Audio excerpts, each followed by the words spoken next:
Pada masa lampau, orang yang hidup di Hindia Belanda pada sekitar tahun 1600 hingga 1800-an pasti mengenal pelayan akomodasi bagi company, atau lebih akrab dengan sebutan jongos atau babu. Namun, kisah tentang jongos dan pesuruh ini ternyata telah ada jauh sebelum abad ke-19.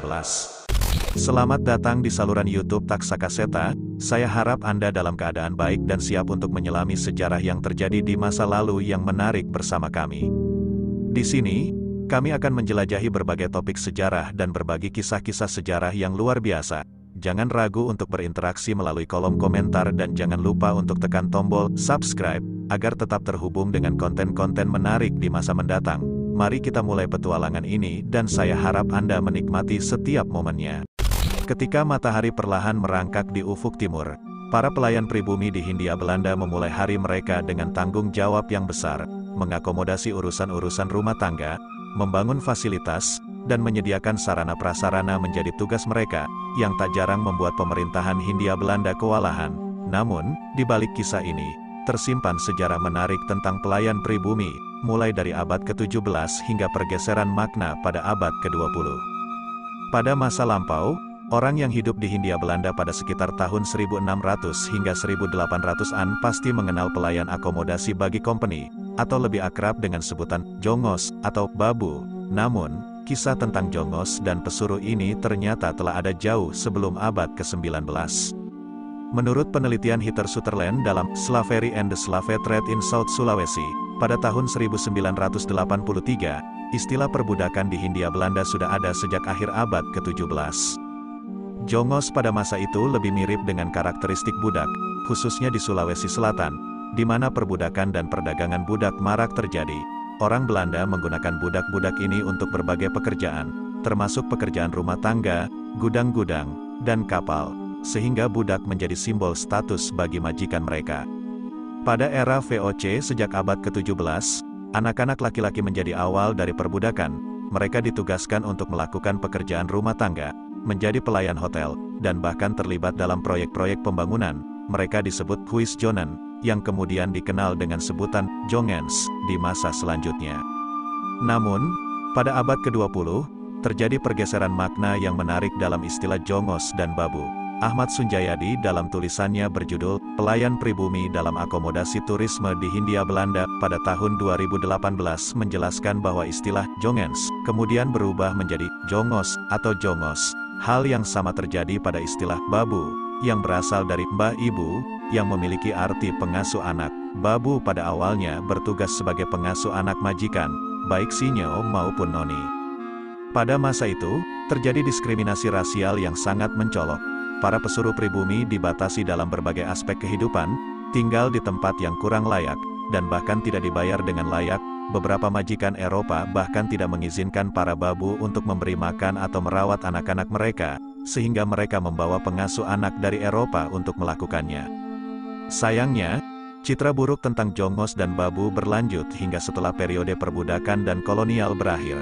Bahkan setelah Indonesia merdeka, para pembantu rumah tangga seringkali mendapat pandangan buruk dari berbagai kalangan, termasuk keluarga Eropa, Timur Asing, dan kalangan priayi baru. Stereotip mengenai pembantu perempuan juga muncul, menggambarkan mereka sebagai ahli menggoda pria-pria Eropa, padahal praktik pergundikan juga terjadi pada awal rekrutmen pembantu ini.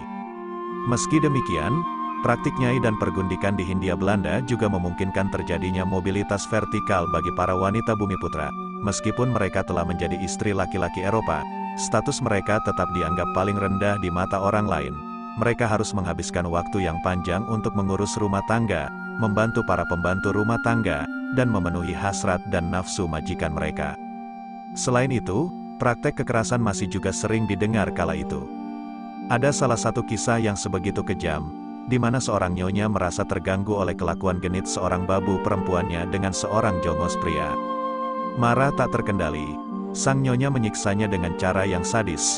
Babu tersebut dipaksa masuk ke dalam martavane, sebuah wadah air tanah liat yang kecil di bagian mulutnya, besar di bagian tengah, dan mengecil di bagian dasar.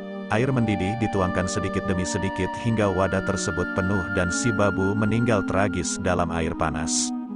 Hanya ketika ide-ide pencerahan mulai menyebar pada abad ke-18, ada sedikit perbaikan dalam kondisi perbudakan. Meski penyiksaan masih terjadi, paling tidak terjadi melalui jalur hukum. Majikan yang melaporkan perilaku buruk pembantunya atau budak akan menyebabkan hukuman bagi mereka. Namun, hukuman ini seringkali tak berat sehingga masih mengabaikan derita dan penderitaan yang dirasakan para babu dan budak. Sayangnya, meskipun kondisi sosial bergeser, bukti-bukti akan perlakuan buruk terhadap pembantu terus bermunculan, terutama pada abad ke-20. Salah satu kisah yang mengguncangkan adalah kisah Pinah, seorang babu berusia 10 tahun yang dibawa oleh majikannya ke Belanda. Di sana, dia dipaksa untuk melayani majikannya 24 jam sehari tanpa istirahat, sambil diperlakukan secara kasar dan pelit. Perilaku buruk majikan Eropa yang penuh kebencian, asusila, dan rasis menghadirkan bayang-bayang gelap di atas kemanusiaan kita. Kita harus belajar dari sejarah ini dan menjadikannya pengingat betapa pentingnya memperlakukan setiap manusia dengan penuh penghargaan dan empati. Semoga suatu hari nanti, semua orang dapat hidup dalam harmoni tanpa takut akan perlakuan kejam dan menyakitkan dari sesama manusia. Jika dulu penyiksaan terhadap pembantu rumah tangga, babu, hanya cerita kisah kelam dari masa lalu, sayangnya, kenyataannya tak semudah itu. Meskipun kita berada di era modern, kisah-kisah mengerikan ini masih terus terjadi di balik dinding-dinding rumah majikan yang tak terlihat. Peristiwa tragis ini telah menyulut perdebatan sejak era kolonial. Tak perlu jauh-jauh mencari referensi.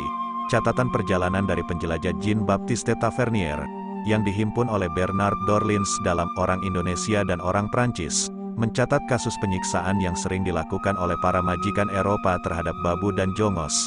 Babu dan jongos, meskipun bertugas sebagai pengurus rumah tangga dan keperluan situan, sayangnya, status mereka hanyalah budak.